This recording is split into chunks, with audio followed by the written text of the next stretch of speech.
칼슘은 뼈에 좋다. 그다음에 이제 대사 작용을 위한 비타민 12. 비타민 12 네, 적으신 예, 거군요. 오! 똑같은 답이 나왔네요. 칼슘하고 비타민 12. 야. 누가 누구 걸 본 건가요? 이거 답이 똑같은데. 똑같을 수밖에 없어요. 그러네요, 두 분이. 아까 저 문제가 나왔을 때 둘이 네. 칼슘 아니야? 그랬더니 B12 아니야? 그래요. 그래서 그럼 둘이 같이 쓰자. 대놓고 서로 컨닝을. 대놓고 상의하셨군요. 이 지방이라는 게 물론 나쁜 부분도 있지만 네. 순간적인 폭발력을 발휘하거나 지방이요? 예 그럼요 그런 것도 있거든요. 그리고 가슴이 지방으로 이루어져 있지 않습니까?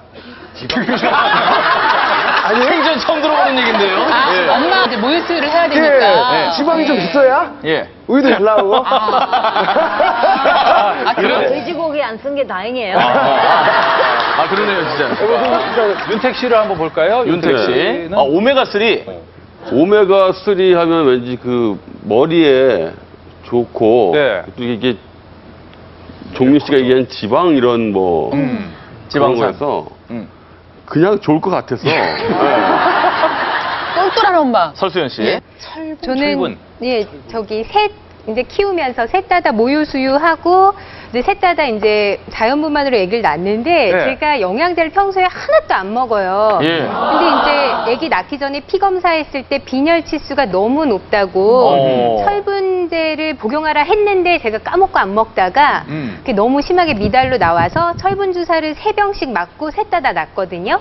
근데 먹으라는 데는 다 이유가 있을 거 아니에요. 그렇죠. 네, 그러니까 아무래도 이 철분이 좀 부족한 게 아이한테 정말 필요해서 엄마한테 먹으라는 건데 엄마가 좀 게으름을 피우지 않았나 해서 철분이라고 적었습니다. 똑부러집니다. 예. 진짜 그냥 비타민은 이제 중학교 때 가정 시간에 구루병에서 막 암기를 했던 기억이 나요. 그래서 비타민은 확실한데 그 중에서 뭘까 했더니 문득 생각나는 게 2006년에 당시에 그 권호중 비타민 박사께서 저희 신입사원 연수를 오셨어요. 강의를 하셨는데 비타민 C가 만병통치약이다. 비타민 C를 하루에 뭐 10알에서 15알을 먹으면 항상 즐겁게 그냥 피로하지 않게 생활할 수 있다고 너무나 강조를 하셨거든요. 그래서 맞아요. 당시 동기들 사이에서 붐이 일었어요. 저희 동기들 사이에 붐이 다 일었어요. 먹여주고 막 그냥 시간 날 때마다 먹고. 2시간 내내 비타민C 먹으라는 얘기밖에 안 하셨어요. 예. 저도 기억이 납니다. 저는 칼슘이라고 적었어요. 왜냐면 구루병이요. 네.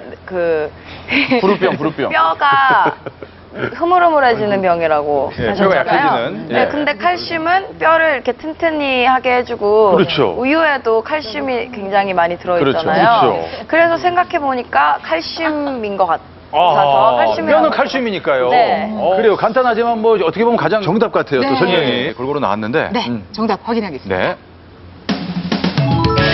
모유 수유 중인 산모에게 꼭 필요한 영양제는 모유 수유를 하는 산모에게 비타민 D가 부족하면 아이가 구루병에 걸릴 수 있습니다.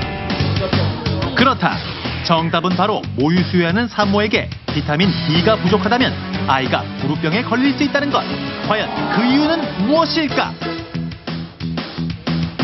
구루병이라고 하면 옛날 사람들이 걸린다고 생각하고 최근에 이렇게 잘 먹고 잘 살게 된 현대에는 다 사라진 병이라고 생각하시는 경우가 많은데요.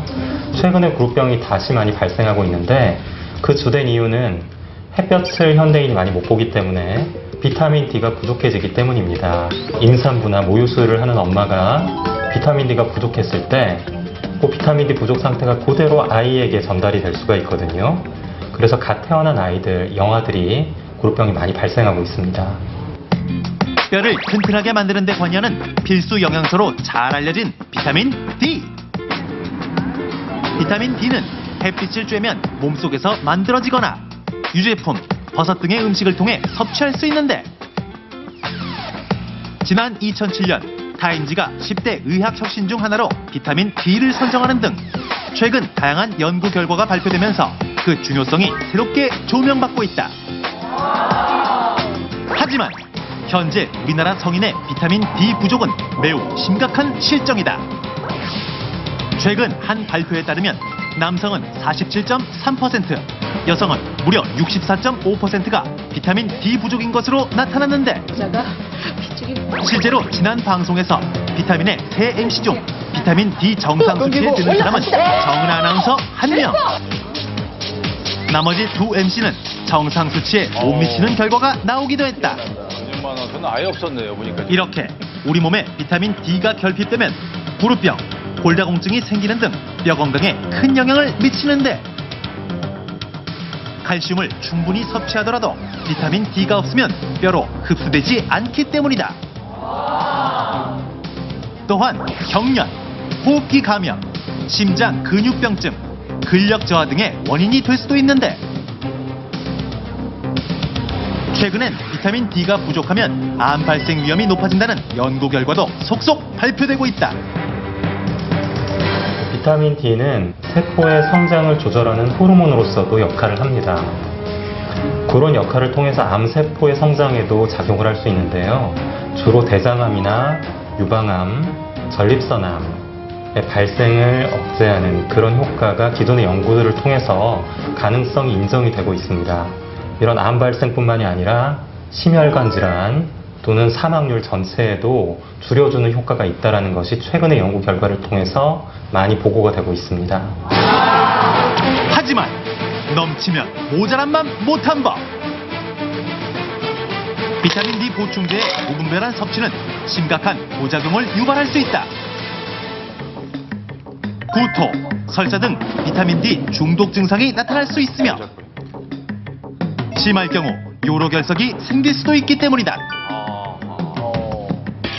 비타민 D를 건강하게 얻기 위한 최상의 방법은 역시 햇빛. 우리 몸이 필요로 하는 비타민 D는 하루 20분 정도의 햇빛이면 충분하다.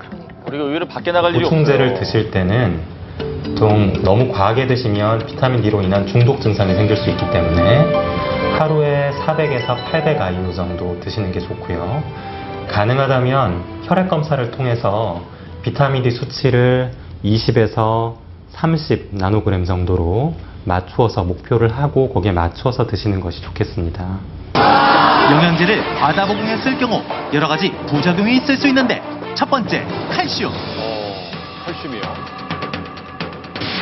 한국인에게 가장 부족한 영양소로 꼽히는 칼슘도 무턱대고 먹었다간 심장 질환에 노출될 수 있다. 심장 질환.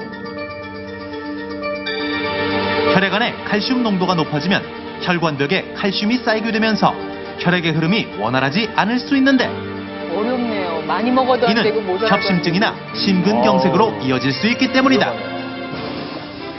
영양제 과다 복용의 위험성.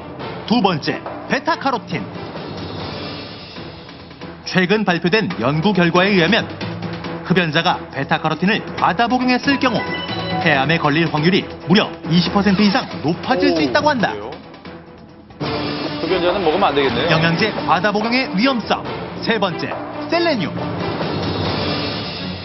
면역 기능 강화에 좋다고 알려진 셀레늄도 당뇨 환자가 과다 복용할 경우 당뇨병이 더 악화될 수 있다는 연구 결과가 발표됐기 때문이다. 당뇨 환자. 곡물이나 견과류 그리고 생선에 소량 들어있는 셀레늄은 면역 기능에 좋은 영향을 주는 것으로 알려져 있습니다. 근데 최근의 연구 결과를 보면 당뇨 위험이 있는 내당능 환자들 그리고 셀레늄의 혈중 농도가 높을수록 당뇨 위험이 늘어나는 것으로 연구 결과 보고가 됐거든요. 그래서 하루 용량인 50에서 한 200 마이크로 정도를 지키는 것이 좋겠습니다. 현대인의 필수품이라 불리는 영양제. 하지만 잘못된 영양제 복용은 결국 내 몸에 독이 되어 돌아올 수 있다는 점을 절대 잊지 말자. 자, 지금 어려웠어요. 저희가 그 영양제를 종류별로 다 이렇게 준비를 해봤는데 정말 많은 영양제들이 있어요. 그렇습니다. 예, 중요한 처음 보는 것도 거는 있고. 이제 뭐 많이 먹는 게 중요한 게 아니라 잘 알고 먹어야 된다는 걸 예, 저희가 알게 됐는데 혹시 지금 뭐 VCR에 소개된 거 이외에도 우리가 좀 주의해야 될 게 있나요? 특히나 임산부 같은 경우에 예. 비타민 A를 과다 복용했을 때는 문제가 될 수 있습니다. 어허. 그 과다 축적됐을 때는 태아의 기형을 유발하는 걸로 알려져 있고요. 과다 그렇습니다. 축적되면? 또 그 피부에 바르는 주름 개선 목적으로 바르는 그 레티놀 제제도 비타민 A 성분이기 때문에 그거를 꼭 필요한 경우가 아니라면 사용하지 않는 게 좋겠습니다. 레티놀 화장. 그리고 비타민 E 같은 경우는 이걸 또 과하게 복용을 했을 때 뇌출혈의 위험성이 올라갈 수도 있고 또 심장질환이나 이로 인한 사망률을 올릴 수 있다라고 연구 결과 보고가 돼 있거든요. 그래서 그것도